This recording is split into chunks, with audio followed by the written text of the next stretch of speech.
ବ୍ରହ୍ମପୁର ଗ୍ରାମରେ ରୂପା ତା ମା କୁସୁମ ସହିତ ରହୁଥିଲା। ତା ବାପାଙ୍କ ମୃତ୍ୟୁ 6 ମାସ ପୂର୍ବରୁ ହୋଇଥିଲା। ଘରେ ଏବେ ସେ 2 ଜଣ ହିଁ ଥିଲେ। ମା ଓ ଝିଅ ସେ 2 ଜଣ ହିଁ 2 ଜଣଙ୍କ ସାହାରା ଥିଲେ। କିନ୍ତୁ ଏବେ କିଛି ଦିନ ହେଲା କୁସୁମର ଦେହ ଠିକ ରହୁନଥିଲା। ରୂପା, ମତେ ବହୁତ ଚିନ୍ତା ଲାଗୁଛି। ଜାଣିନି କଣ ପାଇଁ ଲାଗୁଛି କିଛି ଭୟଙ୍କର ହେବ ବୋଲି। ମା, କିଛି ହବନି, ତୁମେ ଚିନ୍ତା କରନି, ଭଗବାନ ସବୁ ଠିକ କରିବେ। ଏବେ ତୁମେ ଶୋଇପଡ଼। କୁସୁମ କିଛି ନ କହି ଆଖି ବନ୍ଦ କରି ଶୋଇପଡ଼େ। ଯେମିତି ହିଁ ସକାଳ ହେଲା କୁସୁମ ଉଠିଲାନି ଆଉ ରୂପା ଉଠିଯାଏ। ମା ଏବେ ଯାଏ ଉଠିନି? ସେ ତ ସବୁଦିନେ ସକାଳୁ ଜଲ୍ଦି ଉଠିଯାଏ। ଚାଲ ଆଜି ସେ ଶୋଇଥାଉ, ଥକି ଯାଇଥିବ। ମୁଁ ଯାଉଛି ସବୁ କାମ କରିଦେବି। ରୂପା ଘରର ସବୁ କାମ ସାରି ଦିଏ ଆଉ ଯାଇ ମା ପାଖରେ ବସେ। ମା, ଏବେ ଉଠି ଯା, ଦେଖେ କେତେ ଖରା ହେଲାଣି। ମୁଁ ଘରର ସବୁ କାମ ସାରି ଦେଲିଣି। ଏବେ ଉଠିକି କଣ ଖାଇଦିଅ, ଭଲ ଲାଗିବ। ହେଲେ କୁସୁମ କିଛି ବି ଜବାବ ଦିଏନି, କାହିଁକି ନା ସେ ମରି ଯାଇଥାଏ। ମା, ଇଏ କଣ ହେଲା ତୁମକୁ? ମା, ଉଠ ନା ମା, ମତେ ଡର ଲାଗୁଛି ମା। ରୂପାର ଏମିତି କାନ୍ଦ ଶୁଣିକି ଗାଁର କିଛି ଲୋକ ଦୌଡ଼ି ଆସିଲେ। ରୂପା ଝିଅ, କଣ ହେଲା? ଏତେ ଜୋରରେ କାନ୍ଦୁଛୁ, କଣ ହୋଇଛି କହ? କେତେବେଳୁ ମାକୁ ଉଠଉଛି, ହେଲେ ସିଏ କିଛି ବି କହୁନି। ତା ହାତ ଧରିଲି ତ ତଳକୁ ପଡି ଯାଉଛି। ଦେଖ ନା, କିଛି ହେଇନି ତ? ଠିକ ଅଛି, ମୁଁ ଦେଖୁଛି। ତୁ ପଛକୁ ଯା ଝିଅ। ଝିଅ, ଏବେ ଆଉ କିଛି କରିପାରିବାନି। ତୋ ମା ରାତିରେ ହିଁ ଏ ଦୁନିଆ ଛାଡି ଚାଲି ଯାଇଛି। ଏବେ ଆଉ କେବେ ବି ସେ ଉଠିବନି। ନାହିଁ, ଏମିତି କୁହନି। ପ୍ରଥମେ ବାପାଙ୍କୁ ଛଡେଇ ନେଲେ, ଏବେ ମାଙ୍କୁ। କଣ ମୁଁ କିଛି ପାପ କରିଛି? ସବୁ ମୋଠୁ ଛଡେଇ ନେଲେ। ଏବେ ମୁଁ କାହା ସାହାରାରେ ବଞ୍ଚିବି? କିଏ ଅଛି ମୋର ଆଉ? ହେ ଭଗବାନ, କଣ ଏସବୁ ଦେଖିବାକୁ ବାକି ରହି ଯାଇଥିଲା? ଏତେ ବଡ ଦୁଃଖ ଏତେ କମ ବୟସରେ କେମିତି ସହିବ? ଏବେ ଇଏ କାହା ଘରକୁ ଯିବ? କିଏ ୟାର ସାହାରା ହବ? ଭାଇ, ମୋ ଅବସ୍ଥା ତ ତୁମେ ଜାଣିଛ। ପୂର୍ବରୁ ମୋର 2ଟା ଝିଅ ଅଛନ୍ତି। ଘରର ଖର୍ଚ୍ଚ ଯେମିତି ସେମିତି ଚଳୁଛି। ଏବେ ଆକୁ ପାଳିବା ମୋ ପାଇଁ ସମ୍ଭବ ନୁହଁ। ତୁମ ମାନଙ୍କୁ ଟିକେ ବି ଲଜ୍ଜା ଲାଗୁନି? ଗୋଟେ ନିରୀହ ପିଲା କେମିତି କାନ୍ଦୁଛି, ତୁମେ ମାନେ ତାକୁ ବୋଝ ଭାବୁଛ? ତାର ନିଜର କାକା କାକି ଅଛନ୍ତି, ସେ ତାଙ୍କ ପାଖକୁ ଯିବ।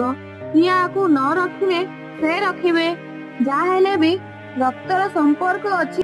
ସବୁ ଗାଁ ବାଲା ମିଶିକି କୁସୁମର ଅନ୍ତିମ ସଂସ୍କାର କଲେ। ତା ପରଦିନ ଗାଁର ମୁଖିଆ ସଭା ବସାଏ। ଆରେ ଯାଉରେ, ରାମଲାଲକୁ ଡାକ। ତା ଭାଉଜ ଆଉ ଏ ଦୁନିଆରେ ନାହାନ୍ତି। ତା ଝିଅ ଏବେ ଏକୁଟିଆ ହୋଇଯାଇଛି। ଏବେ ରୂପାକୁ ରଖିବା ତାର କର୍ତ୍ତବ୍ୟ। ପୁଣି କିଛି ସମୟ ପରେ ରାମଲାଲ ଆସେ। ରାମଲାଲ, ଏବେ ତୁମେ ରୂପାକୁ ତୁମ ଘରେ ରଖିବାକୁ ପଡିବ, କାରଣ ତାର ଆଉ କିଏ ବି ନାହାନ୍ତି। ଏବେ ସେ ଏକା ଝିଅଟା, ପୁଣି ତୁମର ହିଁ ରକ୍ତର। ଆରେ ମୁଁ କଣ ପାଇଁ ରଖିବି ତାକୁ? ମୋ ନିଜର ଖର୍ଚ୍ଚ ପୁରା ହୋଇପାରୁନି। 2ଟା ଝିଅ ଅଛି ମୋର, ତାପରେ ମୋ ପାଖରେ କାମ ନାହିଁ। ମୋ ସ୍ତ୍ରୀ ବି ବିମାର ଅଛି। ଏବେ ଝିଆରୀକୁ ବି ପାଳିବି, କେମିତି ପାଳିବି? ୟାକୁ ଆଉ କିଏ କଣ ପାଇଁ ରଖୁନ? ଆରେ ରାମଲାଲ, ଇଏ ତୋ ରକ୍ତର, ତୋ କର୍ତ୍ତବ୍ୟ। ତୁ ଯଦି ନ ରଖିବୁ ତ କିଏ ରଖିବ? ଆଉ ଯେବେ ଭଗବାନ ତତେ ପ୍ରଶ୍ନ କରିବ, ତୁ କଣ ଜବାବ ଦେବୁ? ମୁଁ କାହାକୁ କିଛି ଜବାବ ଦେବାକୁ ଚାହୁଁନି। ମତେ କାହାର ଚିନ୍ତା ନାହିଁ, ହେଲା? ମୁଁ କାହାକୁ ରଖିପାରିବିନି, ନା କାହା ପାଇଁ ମୋର ଦୟା ଅଛି। ରାମଲାଲ ରାଗରେ ସେଠାରୁ ଚାଲିଯାଏ। କେତେ ନିଷ୍ଠୁର ବାହାରିଲା ନିଜର କାକା। ନିଜର ହିଁ ଝିଆରୀକୁ ଏମିତି ଅବସ୍ଥାରେ ଛାଡିଦେଲା। ଆରେ ସମୟ ସବୁ ଦେଖୁଛି, ଗୋଟେ ଦିନ ଆକୁ ବି ଜବାବ ଦେବାକୁ ପଡିବ। ରୂପା ସମସ୍ତଙ୍କ କଥା ଶୁଣିଲା। ପୁଣି ଧୀରେ କୁହେ, ମୁଖିଆ ଆଜ୍ଞା, ମତେ କାହାର ଦରକାର ନାହିଁ। ମୁଁ କାହା ଉପରେ ବୋଝ ହବାକୁ ଚାହୁଁନି। ମୁଁ ଏକା ରହିବି ଆଉ ମୋ ମା ପରି ପରିଶ୍ରମ କରି ନିଜକୁ ବଞ୍ଚେଇ ରଖିବି। ଆପଣ ସମସ୍ତଙ୍କୁ ଧନ୍ୟବାଦ। ଗାଁ ଲୋକ ତା ଆଖିରେ ସାହସ ଆଉ ରାଗ ଦେଖି ଚୁପ୍ ହୋଇଯାଆନ୍ତି। ଆଉ ରୂପା ସେ ଛୋଟିଆ ଘରେ ଏକା ରହିବା ଆରମ୍ଭ କରିଦିଏ। ସେପଟେ ରାମଲାଲର ସ୍ତ୍ରୀ କୁହେ, ତୁମେ ସକାଳୁ ସକାଳୁ ଗାଁ ଲୋକ ସହ କୁଆଡେ ଯାଇଥିଲ? ଆରେ ଭାଇ ତ ଏ ଦୁନିଆରେ ନଥିଲେ, ଏବେ ଭାଉଜ ବି ଏ ଦୁନିଆରେ ନାହାନ୍ତି। ଆରେ ଗାଁ ଲୋକମାନେ ଜବରଦସ୍ତି ରୂପାକୁ ମୋ ସହିତ ରଖିବାକୁ କହିଲେ। ମୁଁ ସଫା ମନା କରିଦେଲି କି ମୁଁ ରଖିବିନି ସେ ଝିଅକୁ। ଆରେ ଯିଏ ନିଜ ମା ବାପାକୁ ଖାଇସାରିଛି କିଏ ଜାଣେ ଆମ ଦୁଇ ଜଣକୁ ବି ମାରିଦବ। ଇଏ ତୁମେ ବହୁତ ଭଲ କଲ। ଆମ ଘରେ ପୂର୍ବରୁ ହିଁ ଚିନ୍ତା ଲାଗି ରହିଛି, ତା ଉପରେ ଆଉ କାହାର ବୋଝ ଉଠେଇବା ଆମକୁ ମଞ୍ଜୁର ନାହିଁ। ଆରେ ଶୁଣ, ମୁଁ ଭାବିଛି ଏଥର ଏ ବର୍ଷ କିଛି ଅଲଗା ଲଗାଇବା ଦରକାର, ଆଉ ଏଥିପାଇଁ ମତେ ଟଙ୍କା ଦରକାର ଅଛି। ଭାବିଛି ମୁଖିଆଙ୍କ ଠାରୁ ଉଦ୍ଧାର ନେଇଯିବି, ଆଉ ଭଲ ଖତ ଆଣି କ୍ଷେତରେ ପକାଇବି। ଆରେ ଠିକ ଅଛି, ଯେମିତି ତୁମକୁ ଠିକ ଲାଗିବ ସେମିତି କର, ହେଲେ ଧ୍ୟାନ ରଖିବ ଉଦ୍ଧାର ଆଣିବା ସହଜ, ହେଲେ ଫେରାଇବା ନାହିଁ। ଆରେ ତୁମେ ଚିନ୍ତା କରନି, ମୁଁ ସବୁ ସମ୍ଭାଳି ନେବି। ରାମଲାଲ ତା ପରଦିନ ମୁଖିଆଙ୍କ ଘରକୁ ଯାଏ। ମୁଖିଆ ଆଜ୍ଞା, ମତେ କିଛି ଟଙ୍କା ଉଦ୍ଧାର ଦରକାର। ଏଥର କ୍ଷେତରେ ମୁଁ କିଛି ନୂଆ କରିବାକୁ ଚାହୁଁଛି। ହଁ, ଯେମିତି ଫସଲ ହୋଇଯିବ ମୁଁ ପୁରା ଟଙ୍କା ଫେରାଇ ଦେବି। ତୁମେ ଖାଲି ଟିକେ ଭରସା ରଖ। ଦେଖେ ରାମଲାଲ, ତୁ ଜାଣିଛୁ ମୁଁ ସୁଧ 3 ଟଙ୍କା ନିଏ, ଏହାଠାରୁ କମ ସୁଧ ମୁଁ ନେବିନି। ଏବେ ଯଦି ପଇସା ଦରକାର ତ ତୁ ନେ, ହେଲେ ମୋ ଠାରୁ କିଛି ଆଶା ରଖେନା। ଠିକ ଅଛି ମୁଖିଆ ଆଜ୍ଞା, ଆପଣ ଖାଲି ଟଙ୍କା ଦେଇ ଦିଅନ୍ତୁ। ଏଥର ମୁଁ ପରିଶ୍ରମ କରିବି ଆଉ ସବୁ ଟଙ୍କା ସୁଝିଦେବି। ମୁଖିଆ ଟଙ୍କା ଦେଇଦିଏ, ଆଉ ରାମଲାଲ ବଜାରରୁ ଭଲ ବୀଜ ଆଣିଲା। ସେ ଦିନ ରାତି ପରିଶ୍ରମ କଲା। ଦେଖୁ ଦେଖୁ 5 ମାସ ବିତିଗଲା। ଶୁଣ, ଈଶ୍ୱରଙ୍କ ଦୟାରୁ ଏଥର ଫସଲ ବହୁତ ବଢିଆ ହୋଇଛି। ଦେଖିବ ଏଥର ଗାଁରେ ସବୁଠାରୁ ଧନୀ ଲୋକ ଆମେ ହେବା। ବାସ୍ କିଛି ଦିନରେ ଫସଲ କଟା ହବ, ତାପରେ ଆମ ପାଖରେ ବହୁତ ଟଙ୍କା ହୋଇଯିବ। ତୁମେ ଯୋଉ ଏତେ ପରିଶ୍ରମ କରିଛ ଭଗବାନ ଦେଖିଛନ୍ତି, ଏବଂ ସେ ତୁମକୁ ନିହାତି ଫଳ ଦେବେ। ସେଦିନ ରାତିରେ ଆକାଶରେ ଜୋରରେ କଳା ମେଘ ଘେରିଯାଏ, ଆଉ ଜୋରରେ ବର୍ଷା ହବାକୁ ଲାଗେ। ଆରେ ଦେଖ, ବାହାରେ ତ ବହୁତ ଜୋରରେ ବର୍ଷା ହଉଛି, ପବନ ବି ବହୁତ ଜୋରରେ ହଉଛି, ଯେମିତି କି ବାତ୍ୟା ମାଡି ଆସୁଛି। ଆରେ ନାହିଁ, ଏମିତି ନ ହଉ, ନହେଲେ ମୋର ସବୁ ପରିଶ୍ରମ ବର୍ବାଦ ହୋଇଯିବ। ପୁରା ରାତି ସାରା ବର୍ଷା ହୁଏ। ସକାଳ ହଉ ହଉ ରାମଲାଲ କ୍ଷେତ ଆଡେ ଚାଲେ। ଆରେ ଦେଖିବା ଏ ବର୍ଷ ପବନ କାହାର କାହାର ଫସଲ ବର୍ବାଦ କରିଛି।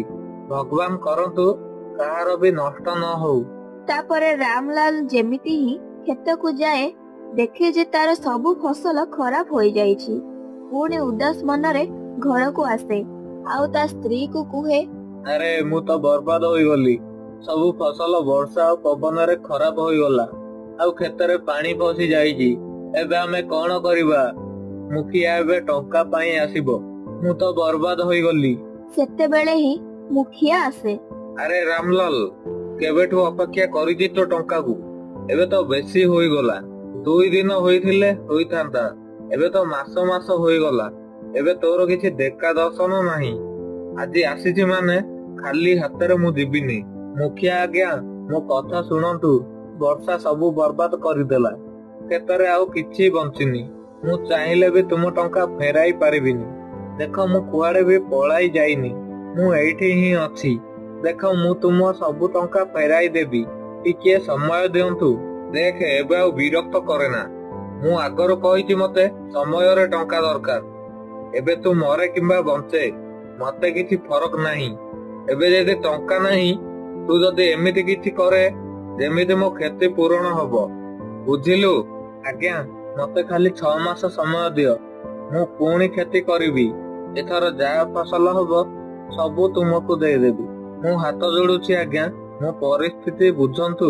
ଠିକ ଅଛି, 6 ମାସ ସମୟ ଦେଲି, ହେଲେ କାନ ଖୋଲିକି ଶୁଣୁ, ତାପରେ ଆଉ ଗୋଟେ ଦିନ ବି ସମୟ ଦେବିନି। ଆଉ ଯଦି ପଇସା ନ ଦେଲୁ ତାହେଲେ ତ ଘର ଜମି ସବୁ ନିଲାମ କରିଦେବି। ଶୁଣ, ଈଶ୍ୱରଙ୍କ ଦୟାରୁ ଦେଖ ଅବସ୍ଥା କେମିତି ହୋଇଯାଇଛି। ଆଉ ମୁଖିଆ ସଫା ସଫା କହିଛନ୍ତି, ଯଦି ମୁଁ ଟଙ୍କା ନ ଦେଲି ତ ସବୁ ଛଡେଇ ନେବ। ଏବେ କିଛି କରିବାକୁ ପଡିବ, ନହେଲେ ଆମେ ରାସ୍ତାକୁ ଆସିଯିବା। ହେଲେ ତୁମେ କଣ କରିବ ଯେ? ଭଗବାନ ତ ଆମ ସହିତ ନାହାନ୍ତି, ସବୁ କିଛି ସରିଗଲା, ଏବେ କିଛି ରାସ୍ତା ଦେଖା ଯାଉନି। गोटे कथा भाबुची मु कौन ना रूपा को आम घर को डाकिबा। एबे तो समस्त को विश्वास होई गलानी मु बदली गली बोली। जदि मु ताको आपणाई कि ताको भलरे घर को आने तो से मना करि परिबनी। आ जेबे से घर को आसीबो तेबे मु ता नार सब जमी मो नारे करि देबी। आ आमे से जमी रे भी चाष करिबा, सब ऋण सुधि देबा। तुमको जेमिति ठीक लागुची सेमिति करो। एबे से झियो एका अछि, जदि ताकू आनिले हमर लाभ हबो तो डेरी कोन पा। रामलाल ता परदिन रूपा पाखकू जाए। झियो रूपा मते क्षमा करि दे झियो, सेतेबेले मु अवस्था रे नीच थिली। मु भाबिबार भूल थिला, मु बुझी नथिली। मु तते केते दुख देली। एबे मो हृदय बदली जाईची झियो।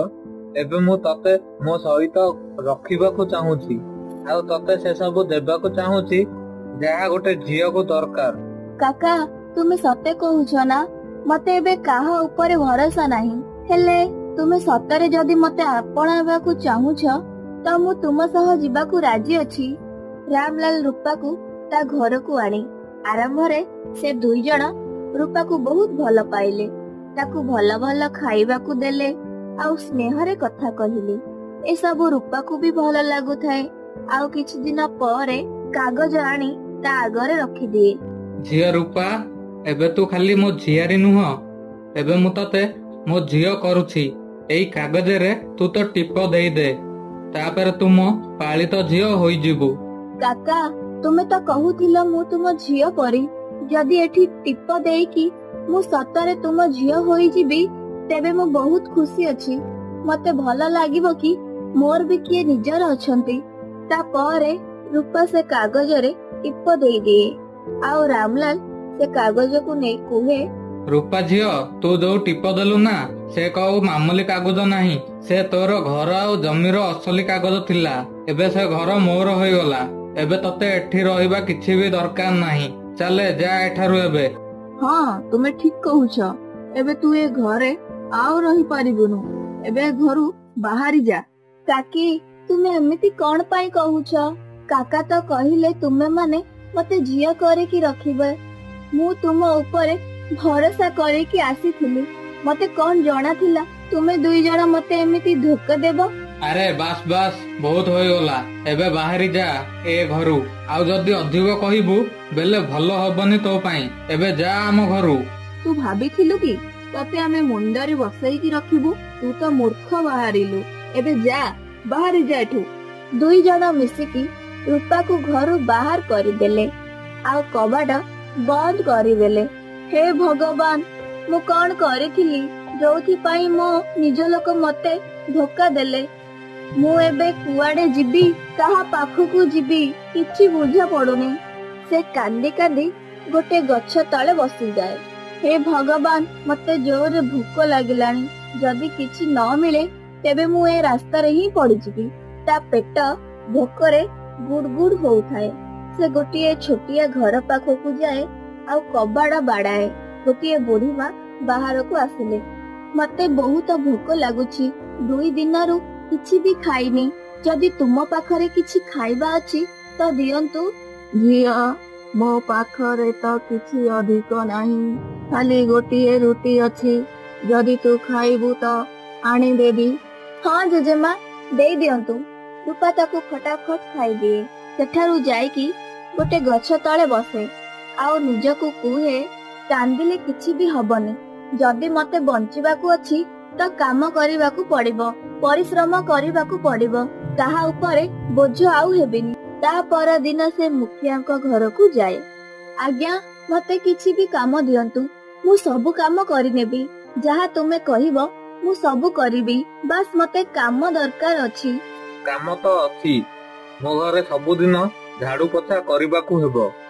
सफा सुतर ठीक से करिबा दरकार। जदि तो करि परिबु तो करे। मुखिया आज्ञा मु निहाती करिबी। मते बस गोटे थर आज्ञा दियंतु। रूपा काम करिबाकू लागे। आउ किछि दिनर टंकारे काठर साहाय्य रे गोटे छोटिया चाळा घर बनाए आउ सेठारे ही रुहे। एबे एटा ही मोर घर। एठारो ही पुणी जीवन आरंभ करिबी। सेपटे रामलाल खेतरे पूर्व परी परिश्रम करे। तुमे देखिबो एथर आम फसल ନିହାତି ଭଲ ହବ। ଯଦି ଈଶ୍ୱର ଚାହିଁବେ ଆମେ ପୁଣି ଧନୀ ହୋଇଯିବା ଆଉ ମୁଖିଆର ସବୁ ଋଣ ସୁଝିଦବା।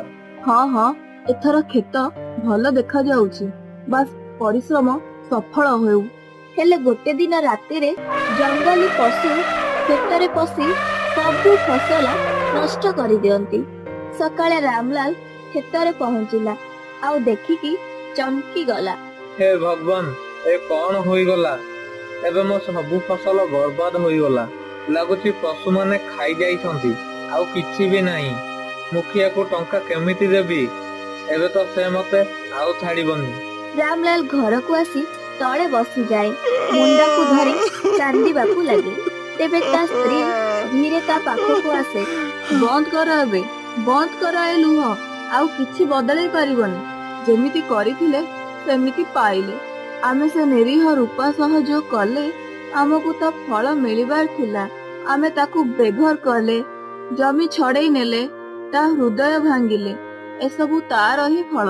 ହେଲେ ଶୁଣ, ଗୋଟିଏ ଥର ତ ଚେଷ୍ଟା କରିବା ଦରକାର। ତାର ହୃଦୟ ଯଦି ବଡ ହୋଇଥିବ। ହେଲେ ମତେ ଲାଗୁଛି କି ଆମେ କ୍ଷମାର ଯୋଗ୍ୟ ନୁହେଁ। ଯଦି ତା ସାମ୍ନାକୁ ଯିବି ତ ତା ହୃଦୟ ଆମକୁ ନିହାତି ଅଭିଶାପ ଦେବ, ଆଉ ସେ ଅଭିଶାପ ଆମ ପୁରା ଜୀବନ ଜାଳିଦେବ। ଶୁଣ, ଗୋଟେ ଥର ତ ଚେଷ୍ଟା କରିବା ଦରକାର। ହୁଏତ ତା ହୃଦୟ ବଡ ହୋଇଥିବ। ଯେବେ ରୂପାକୁ ତା କାକାର ପରିସ୍ଥିତି ଜଣା ପଡେ, ସେ ଚୁପଚାପ ତା କାକା କାକୀଙ୍କ ପାଖକୁ ଫେରି ଆସେ ଓ ରାମଲାଲର ଘରେ ଛିଡା ହୋଇଥାଏ। ତୁ ଏଠାକୁ କେମିତି ଆସିଲୁ ରୂପା? ଏତେ ସବୁ ସହିବା ପରେ ବି ତୁ ଆମକୁ ଦେଖିବାକୁ କଣ ପାଇଁ ଆସିଛୁ? କଣ ଏବେ ବି ଆମ ପାଇଁ ତୋ ପାଖରେ ଜାଗା ଅଛି? ରକ୍ତର ସମ୍ପର୍କ କେବେ ବି ସରେନି କାକା। ଆପଣ ମାନେ ଯୋଉ କଲ ସେ ଭୁଲ ଥିଲା, ହେଲେ ତାର ଦଣ୍ଡ ତୁମକୁ ମିଳି ସାରିଛି। ତାପରେ ଦଣ୍ଡ ଦବାକୁ ମୁଁ କିଏ? ମୁଁ ତ ଖାଲି ଏହା ଚାହେଁ କି ଏବେ ତୁମେ ନିଜର ଭୁଲ ମାନ ଓ ଆଗକୁ କାହା ସହ ଏମିତି ନ କର। ଝିଅ, ଆମେ ତୋ ଆଗରେ ବହୁତ ଅପମାନିତ ଅଛୁ। ତୁ ଯଦି ଆମକୁ କ୍ଷମା ନ କରୁ, ଆମେ ନିଜକୁ କେବେ ବି କ୍ଷମା କରିପାରିବୁନି। ତୁ ଆମକୁ କ୍ଷମା କରିଦେ। ଝିଅ, ମୁଁ ତୋର ସବୁ ଜମି ଘର ଫେରାଇ ଦେବି, ଯାହା ଉପରେ ତୋର ହକ୍ ଥିଲା। ଏବେ ତୁ ପରିଶ୍ରମ କରେ, ତୋ ନିଜର ପରିଚୟ ବନା, ଆଉ ଆମକୁ କ୍ଷମା କରିଦେ ଝିଅ। କାକା, ମୁଁ ସମ୍ପତ୍ତି ଚାହୁଁନି, ମୋର ତୁମେ ଦରକାର। ରୂପା ପରିଶ୍ରମ କରି ଚାଷ କରେ ଆଉ ତା କାକାର ସବୁ ଋଣ ସୁଝିଦିଏ।